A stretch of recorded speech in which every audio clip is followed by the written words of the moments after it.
GST late fees को लेकर के मेजर रिलीफ दिया गया है। Clarification regarding applicability of late fees for delay in furnishing 9C and providing waiver of late fee on delayed furnishing of Form 9C for the period 1718 to 22-23। तो सबसे पहले की क्लैरिफिकेशन आई है late fees को लेकर के जो confusion है।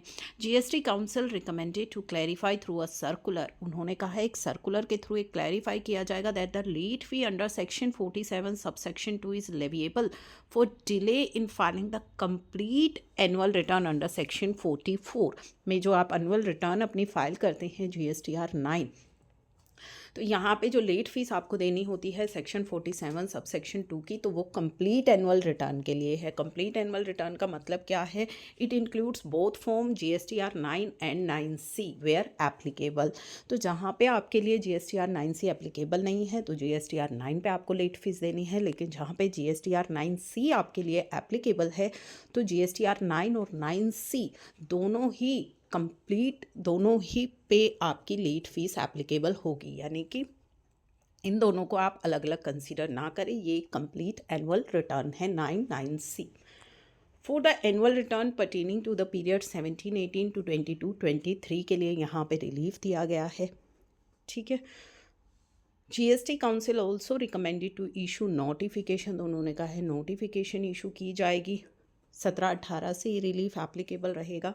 For the waiver of amount of late fees, जहाँ पे आपकी लेट फीस को माफ़ कर दिया जाएगा।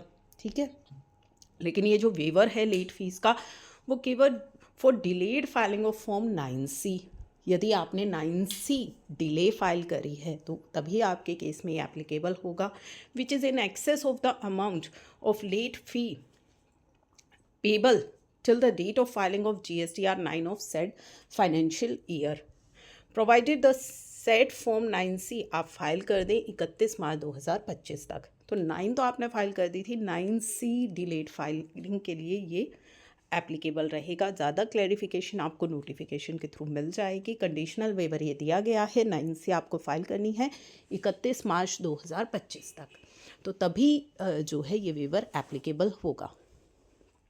तो चलिए जैसे ही नोटिफिकेशंस आती हैं हम आपके साथ शेयर करेंगे। जीएसटी काउंसिल मीटिंग में काफ़ी इंपॉर्टेंट डिसीजन लिए गए हैं, जैसा कि अपनी लास्ट वीडियो में भी हमने आपको बताया था कि स्मॉल टैक्स पेयर्स के लिए अब जीएसटी रजिस्ट्रेशन प्रोसेस को सिंप्लीफाई किया जाएगा, क्योंकि काफ़ी कॉम्प्लेक्स है ये प्रोसेस। तो उसको ध्यान में रखते हुए कि जो छोटे व्यापारी हैं इन प्रिंसिपल जो है उनका अप्रूवल हो, उनको ज़्यादा परेशानी ना हो रजिस्ट्रेशन लेने में, तो उनके लिए जीएसटी काउंसिल मीटिंग एक कंसेप्ट नोट जो है रिकमेंड किया गया है। GSTR 9 9C डेट एक्सटेंशन के लिए